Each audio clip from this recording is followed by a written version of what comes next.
Chapter 1. When Harry Potter had accepted the missive from the regal-looking brown owl, he had had no idea what he was receiving. Assuming, quite incorrectly, that he had finally been sent a letter from one of his friends, he had proceeded to rip the envelope open at lightning speed, only to come to a comical stop as the logo for Gringotts Bank came into his line of sight. At this, Harry did a double take. Gringotts had never before written to him. For the first time ever, Harry wondered why that was. Even in the Muggle world, people received monthly or quarterly statements to keep them informed of their financial status. Breathing deeply, he decided to ask Mrs. Weasley or her husband when they picked him up for the summer. He had no idea when this would be, as usual.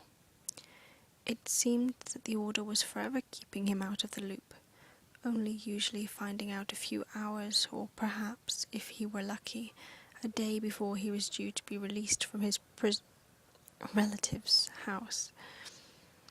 Looking back down at the letter, casually held by his right hand, Harry Potter began to read.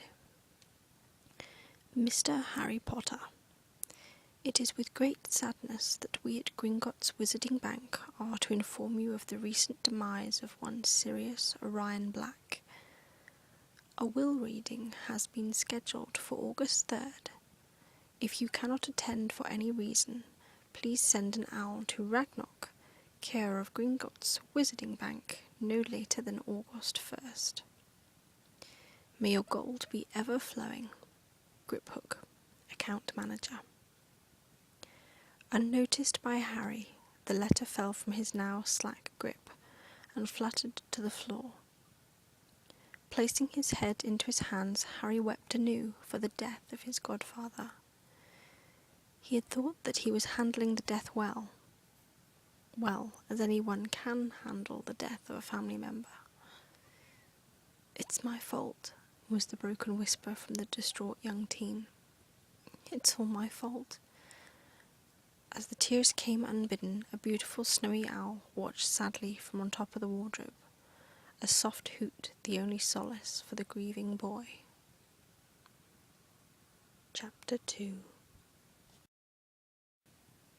Boy? With a start, Harry sat up. His eyes were sore and his vision was blurred. The latter was fixed by placing his glasses atop his thin nose. Carding his hand through his messy, black locks, Harry yawned and stretched his aching muscles. As his back cracked, he winced and continued to stretch slowly, trying not to push his body's limits. It was an unfortunate fact that Harry was not cared for by his relatives, the Dursleys. His frame was thin, and not a deliberate thinness that one chooses, but an almost skeletal thinness that one gets after years of malnutrition and overworking. Boy, the voice yelled once more, closer this time. Yes, Uncle Vernon? Harry replied timidly as the sound of several locks being released invaded his ears.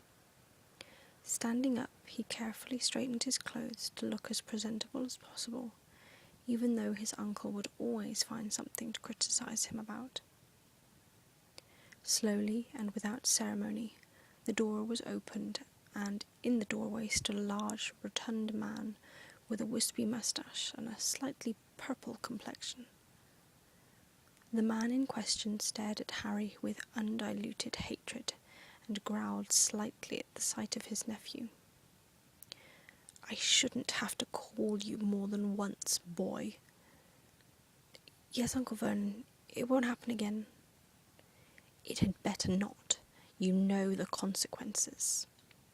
A malevolent smile formed as Vernon said this, his eyes glossing over slightly as he imagined his nephew's fate should he be disinclined to heed this one warning. Harry was all too aware of what the consequences of failure in his uncle's eyes were.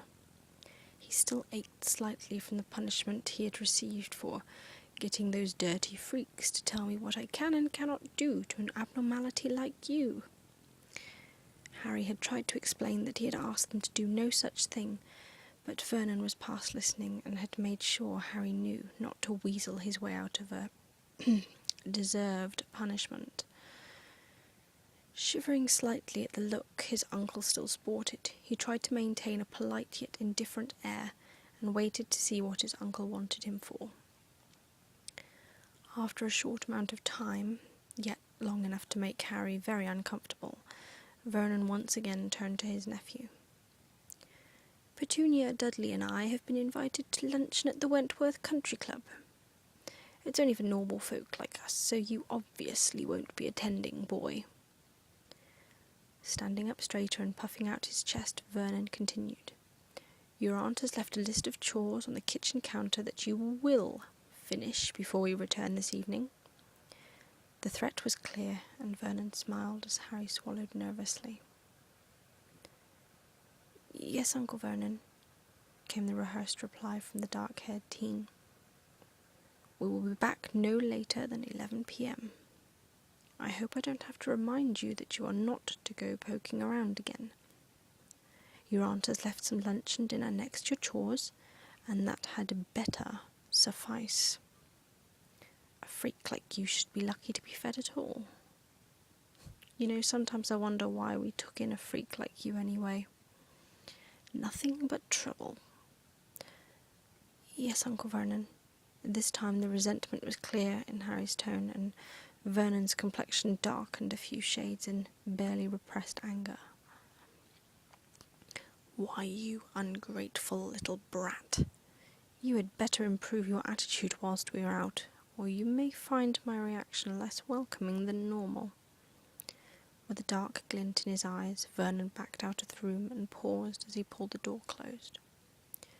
"Remember, have that list finished by 11 p.m, or there will be trouble, boy." Then he was gone. Harry let out the breath he'd been holding and tried to relax his tense muscles.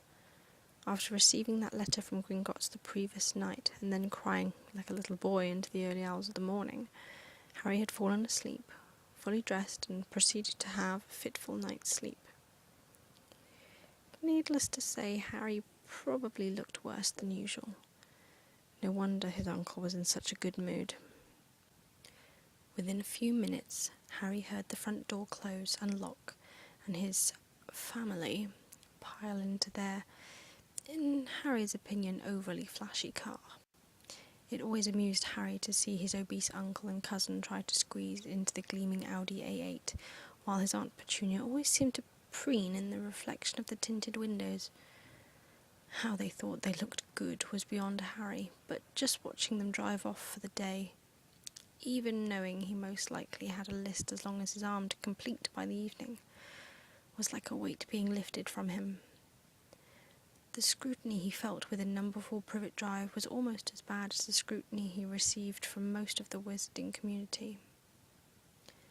Deciding to take care of his own needs first, Harry walked into the bathroom, making sure to take one of his own towels and one of the soap bars that he'd stolen from the Gryffindor boys' bathroom before the end of the previous term. He wouldn't want to be accused of tainting them with his freakishness by sharing their things. Stepping into the hot spray, Harry sighed and just stood there for a few moments as the water trickled down over his head and past his shoulders. Not wanting to take too long, Harry washed his hair and body quickly with the soap he'd brought with him and then turned the water off.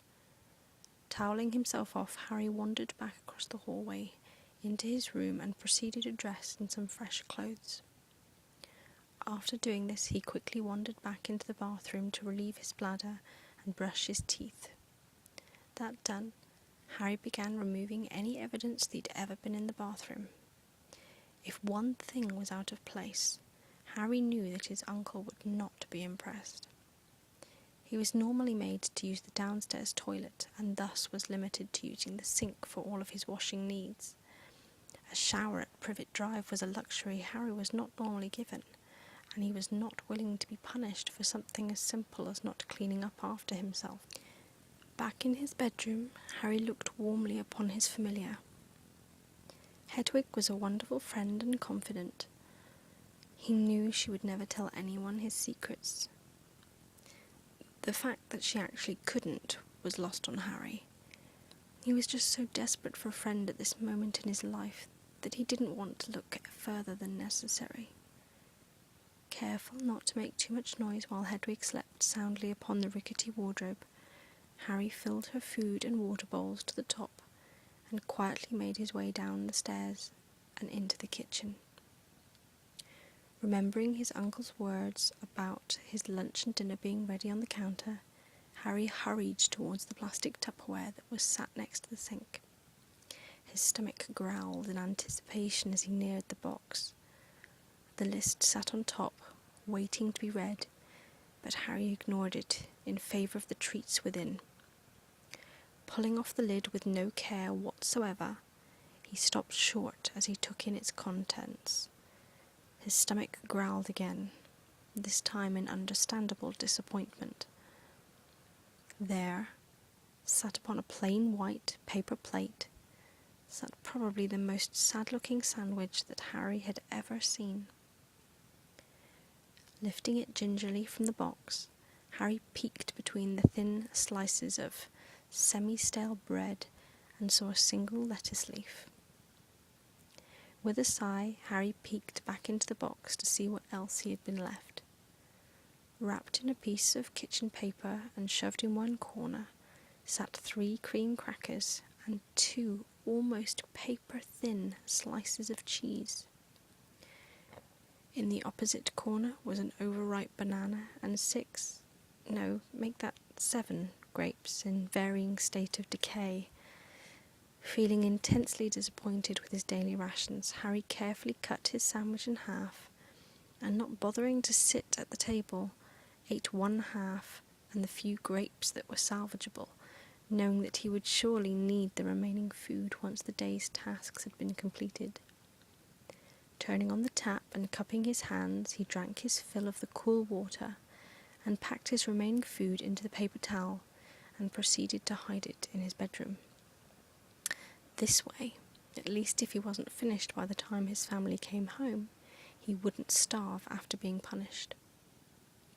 Wandering back into the kitchen, Harry rinsed out the Tupperware carefully and stored it on the draining board. Picking up the list, Harry noted each chore with growing dread. To do: mow the lawn, front and back. Tidy the shed. Take out the garbage.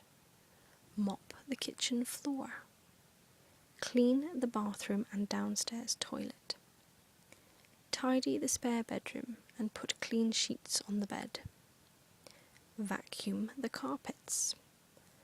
Polish all surfaces in the living room and pictures in the hallway. Do the laundry. Tidying the spare bedroom meant that Aunt Marge was coming to stay. Harry tried to ignore the bile that rose in his throat as he remembered the last time he had seen that awful woman. She had been in the process of insulting his deceased mother when, for lack of another description, she had inflated like a helium balloon and floated out the back door.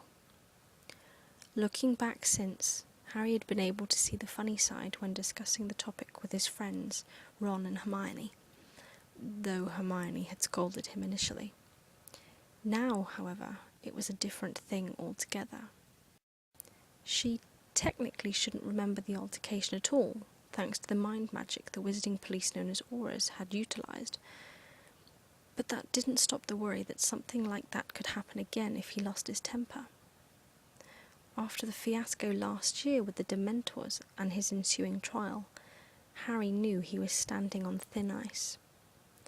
He was not sure he would be believed were he to claim something was accidental magic, and as Harry neared his 16th birthday, he didn't think that excuse would work for much longer anyways. With a grim smile, Harry turned on his heel and headed out to fetch the lawnmower. The sooner he started, the sooner he could forget the impending threat of Marjorie Dursley and her borderline deranged dog's upcoming visit.